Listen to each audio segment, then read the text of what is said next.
Alright guys, thank you guys for coming back. So today we're going to be looking at ninjas in medieval Japanese society. So here's our central question for today. How were ninjas different than samurai? Okay, so ninjas, one of the biggest difference is the fact that ninjas were actually peasants. Okay, early on in their history, they were peasants that resented, that hated the samurai and basically feudal medieval Japanese society. Obviously, they were the ones in the bottom, so they resented the power and the wealth and the way they were treated by those in power, which were represented by the samurai. So a lot of times they fought against these samurai. Now, we usually think of ninjas, when we think of ninjas, we usually see them as wearing full black clothing, but that's not true. Most of them actually dressed up as peasants. That way, they could basically blend into the rest of society, and they could do secret attacks, right? They tried to blend into their surroundings. That way, they would be able to do surprise attacks on the samurai. So a lot of times they actually dressed up as just regular farmers, right? A samurai might be walking by. Secret ninja warriors would be dressed up as farmers, and then out of nowhere, they would come in and attack. That's usually the way things went for ninja. So they built up this huge reputation, since they were so deadly because of their stealth tactics, that they built up reputations of being invisible, right? Because they were able to disappear so quickly, because they usually attacked at night, because they were so secretive. People thought that they were invisible. People thought that they could fly. People thought they could even walk on water. Ninja usually relied on that weapon of stealth, of not being caught, of not being seen, as opposed to fighting. Because in a one-on-one battle with samurai, they would definitely lose. Samurai were more professionally trained. Samurai had better gear. They had better weapons in terms of one-to-one combat. So instead of competing with them in a fair fight, they often fought dirty, okay? Because again, they would lose in a fair fight. So it's kind of like, imagine myself not being obviously a professional soccer player and playing against Lionel Messi, the best soccer player that's ever lived. In a one-on-one match, I would get destroyed by Messi. He's a lot stronger than me, a lot faster than me, more skillful than me, way smarter than me in terms of soccer intelligence. But if I was allowed to play dirty, maybe I would have a chance. If I was allowed to wear cleats with knives on the bottom of them and tackle him as I pleased and push him down on the floor and what have you, then I might have a chance against him, right? That was the mindset of ninjas. Fighting dirty, doing whatever you had to do in order to win. Because of this mindset, women were actually allowed to be ninjas as well. They were very good at being ninjas. And the reason is they weren't suspected of being ninjas, okay? A lot of times they mostly got beautiful looking women who might be invited into the castles of the daimyo. And then once inside of these castles, when the moment was right, they could strike, right?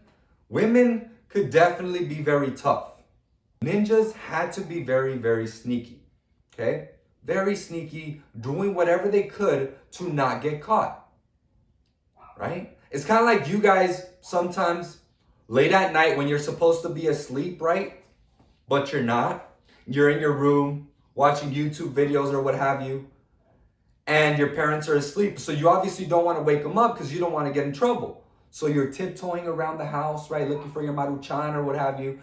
That's kind of what it was like to be a ninja. They had to be very sneaky, very careful, don't make noise when they're trying to infiltrate a castle, or better yet, trying to blend in to the background that they were in, whether it be around farmers, trying to just be a regular old farmer. It kind of reminds me of when I was in high school, right? My wife, I was trying to date her, right? So I was like, yo, girl, what's up, girl? Let me get your digits, girl.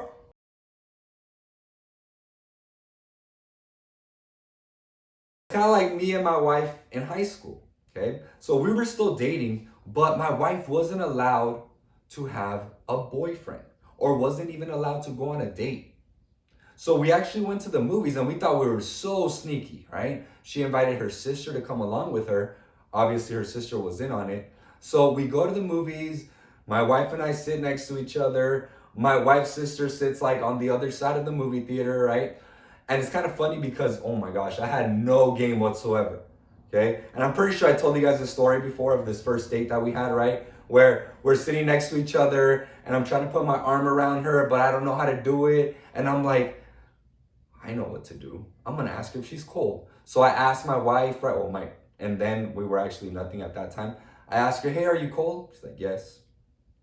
I'm like, oh, okay. But I don't put my arm around her. Then like 30 minutes later, I'm like, are you still cold? She's like, yes. And I finally put my arm around her, right? So, we had a good time. Not really. But, it's very awkward and stuff. But as we're heading out of the movie theaters, we're walking there, we actually go to Starbucks. We sit down, we're there, me and her. Then we see her mom walking towards Starbucks. So at least my wife does. Obviously, I didn't know who her mom was. So she just literally pushes me away of the table we were sitting at. And I'm sitting there now with some random strangers, and they're looking at me like, what the heck was wrong with this guy? So it's so awkward. I'm like sitting there, I'm like, hey, what's up? And, again, we thought we were so sneaky. We thought her mom didn't notice.